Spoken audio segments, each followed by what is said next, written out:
मान सरकार की स्वास्थ्य क्षेत्र में 5 बड़े कदम।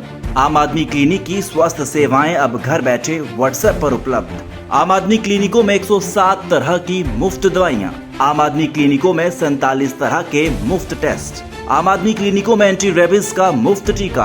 आम आदमी क्लिनिकों में गर्भवती महिलाओं का मुफ्त इलाज। यही है नया पंजाब, जहां इलाज भी मुफ्त और मान सम्मान भी पूरा, क्योंकि लोगों की सेहत है सरकार की जिम्मेदारी। नमस्कार। उम्मीद है कि आप सब ने पुष्पा फिल्म तो ज़रूर देखी होगी। पुष्पा फिल्म अगर आपने देखी होगी तो नदी में तैरते हुए मोटे मोटे लकड़ी के तने आपने वो भी देखे होंगे।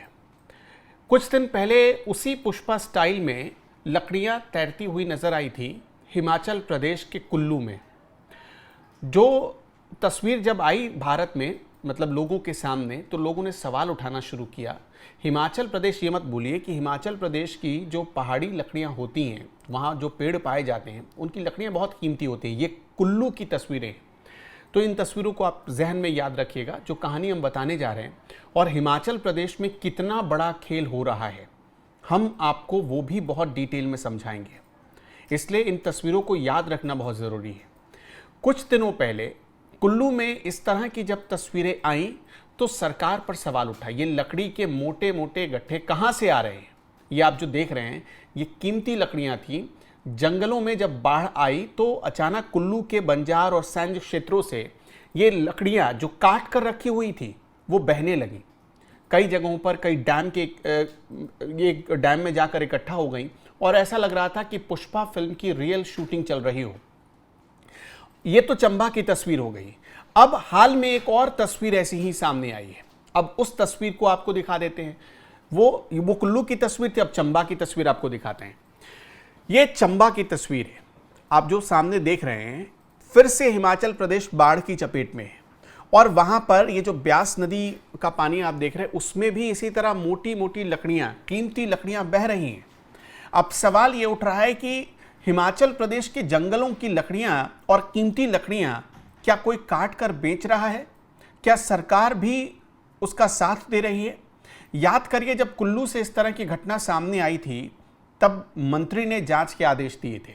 उस जांच का क्या हुआ, कितने लोग गुनहगार पाए गए और जांच कहां तक पहुंची, आज तक हिमाचल प्रदेश की सरकार वो बता नहीं पाई है। और अब फिर से बाढ़ की स्थिति में चंबा से ऐसी तस्वीरें आना, ये मत भूलिए कि लोग हिमाचल प्रदेश में जो रहने वाले लोग हैं वो अक्सर एक बात कहते हैं कि बाहर से आने वाले लोगों की वजह से हिमाचल प्रदेश की पारिस्थितिकी को खतरा हो रहा है। लेकिन अब एक बात बताइए कि वहाँ की सरकार, वहाँ के सिस्टम और वहाँ का प्रशासन सब कुछ बैठा हुआ है, मुस्तैद है, उसके बावजूद ये लकड़ियाँ कौन काट रहा है? ये लकड़ियाँ कहाँ से आ रही है? क्या ये लकड़ी काटने के लिए बाहर से लोग आते हैं?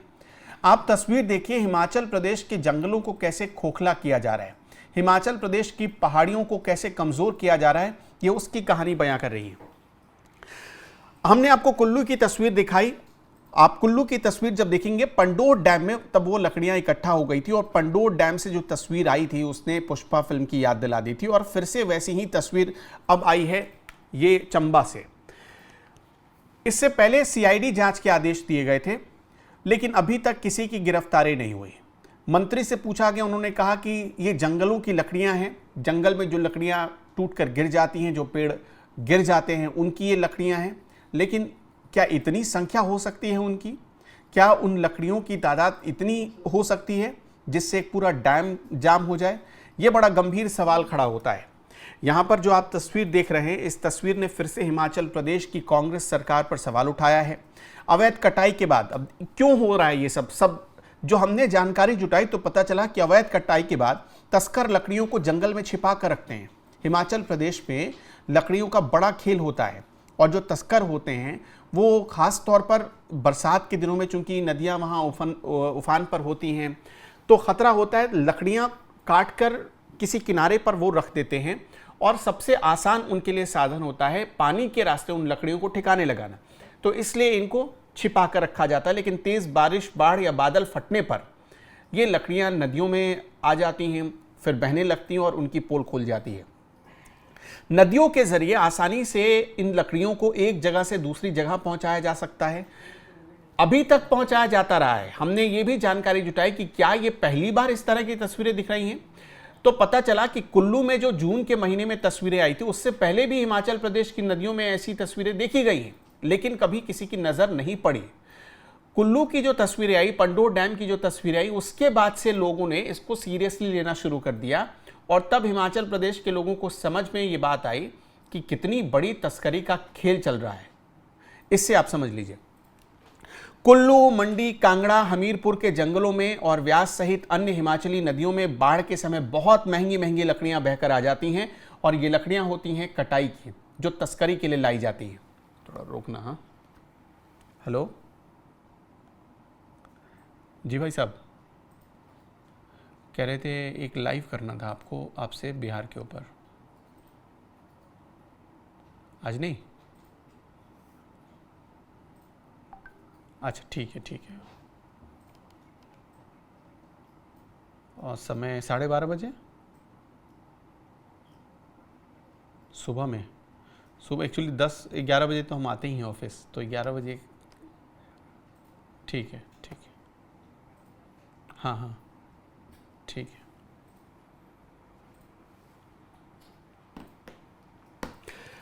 इन लकड़ियों में मुख्यतः देवदार की लकड़ियां होती हैं, साल जैसी महंगी लकड़ियां होती हैं और इन लकड़ियों को ये तस्कर एक जगह से दूसरी जगह ले जाते हैं।